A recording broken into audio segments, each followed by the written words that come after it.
Mais um corte do Bopismo. Ajude esse canal a bater 100 mil inscritos em 2025. Eu conto com você. Deixa o like, se inscreve, não custa rigorosamente nada. Falou? Valeu. Eu lembro do programa do Gazeta Esportiva que você fez com o Diniz. E isso foi uma coisa que foi antes da gente se conhecer. Foi 2019 isso. Paulistão de 2019. Ou 2020, acho que foi 2019. 20, agora eu lembrei. Cara, que você falou o que você pensava pro Diniz. E ele ficou puto. Eu vi que ele ficou puto. Mas aquilo eu falei, caralho, meu... Ele bancou, velho. Porque uma coisa é, né, na casa dele falar e tal. Mas na hora que no programa ao vivo, em que o Diniz, né, tava lá como convidado. Eu sei que você foi diretor durante muitos anos do Gazeta Esportiva, na Gazeta, enfim. Você foi lá e bancou. E aí você... E, cara, até teve... Né, o Celso Cardoso naquela hora, enfim, fala... Eu queria saber, assim... Você se arrepende da sua postura? Nada, né? Eu ia te perguntar isso. Vou contar uma história como é que foi desse episódio. Me convidaram, falando, Barolo, vem pra cá, porque o São Paulo vai jogar contra o Santo André, eu acho, o São Bernardo, não lembro. E o Diniz vem. E só que ele vai chegar só às 9, o programa começa às 8, ele chega às 10, o programa começava às 9, ele chegar uma hora depois. Dá pra você vir pra ir falando do São Paulo enquanto ele não chega? Eu falei, dá, eu vou. E aí um amigo meu falou assim, Barolo, você só tem a perder. Eu falei, por que só tem a perder? Porque se ganhar, você vai ter que ir lá elogiar o cara. Você vai ter que ir, porque ganhou. Se perder, você vai ter que se indispor com o cara. Você vai ter que, né? Ou você vai pipocar, porque no seu estúdio você é machão e na frente dele você vai pipocar. Então você não tem como ganhar. Você não vai ganhar. Não tem...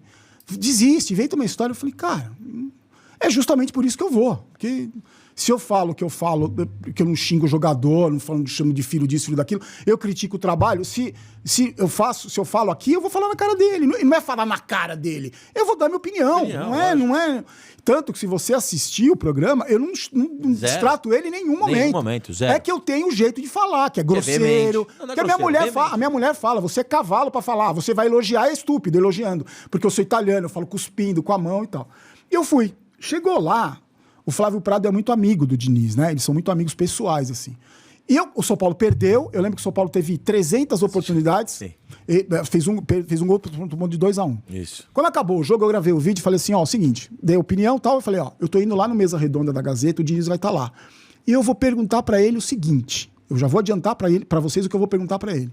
O São Paulo tinha 4 meses de trabalho, 6 jogos no Campeonato Paulista, 2 vitórias e o resto... Tinha 2 vitórias em 6 jogos. Eu vou perguntar pra ele o que ele vai fazer pra mudar, porque o trabalho dele não tá dando certo. Você lembra como foi? Lógico. Ele chegou em 2019... no final. Aí, o São Paulo se classificou pra Libertadores e ele deu folga pra todo mundo. Todo mundo. No último jogo contra o CSA, o time reserva e perdeu. Isso. Deu folga. No Campeonato Paulista, 6 jogos, 2 vitórias. Chegou lá, Diniz e tal, eu falei, cara, ele não sabe quem eu sou. Ele não tem ideia de quem eu seja. Então eu vou me apresentar. Aí, Barolo, pergunta pro Diniz. Eu falei, Diniz, meu nome é Rogério Barolo, eu sou jornalista e eu trabalhei aqui nesse programa há muitos anos e eu tenho um canal no YouTube que fala do São Paulo. Ele sabia quem você era? Não, acho que não sei. Aí, acho que não. Aí ele falou, muito educado, né? Falou.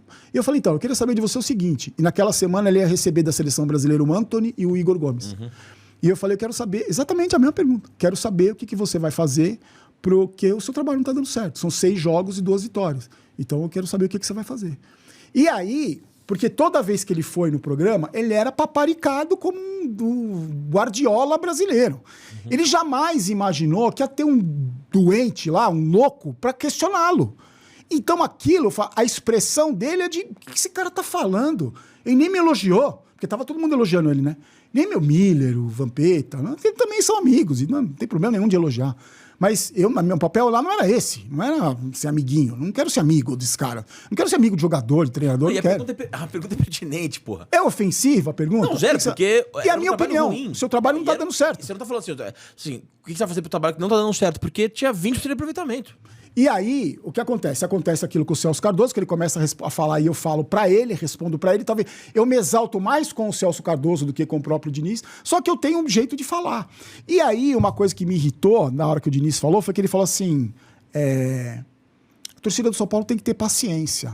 Aí eu falei, não, velho, não fala isso. Eu falei, não fala isso, cara. Não pede pra torcida do São Paulo ter paciência, Diniz. A gente tá tomando tapa na cara faz 10 anos aqui, não pede pra ter paciência, velho. Então, e aí, porque no YouTube tem esse corte, parece que a gente se degladiou, né? As thumbs desse vídeo são eu com a faca na mão, ele assim, ou ele com uma faca, eu assim. Exagero. E aí, se você vê o programa, depois eu fiz outras perguntas, boa, depois sim. ele respondeu de boa. Foi na íntegra, né? Foi ótimo. E acabou o programa, eu trabalhava de madrugada no SBT e eu saí correndo, que eu tava de moto, eu saí correndo. Ele ficou conversando com o Flávio Prado, eu nem me despedi, porque eu me despedia de todo mundo ali. Porque é um ambiente gostoso, é um negócio que não é clima ruim, não é nada disso, é um ambiente gostoso. Inclusive com o próprio Celso, que eu trabalhei com ele 10 anos. Então ele não gostou, acabou o programa. E eu não tinha ideia da repercussão que isso ia dar. Quando eu cheguei no trabalho, de madrugada, também recebi ameaça de morte bastante. No telefone de um pessoal do Nordeste, que eu não sei quem é. Que esse processinho tá rolando.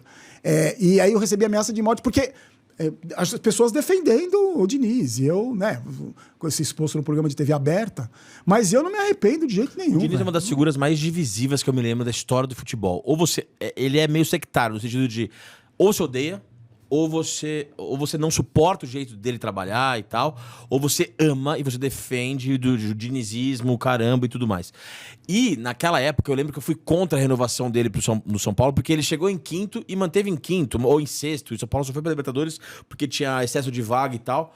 E eu lembro que ele falou nessa discussão pra você assim, o São Paulo criou um monte de chance de gol. E daí? Exatamente. Porra, e daí, cara? Esse discurso. 2-1 pro Santo André, Esse meu irmão. discurso, Entendeu? Porra. Esse discurso. E achei ótimo que você confrontou, porque senão foi uma coisa muito... E eu acho o Diniz uma figura, um personagem muito interessante pro futebol brasileiro.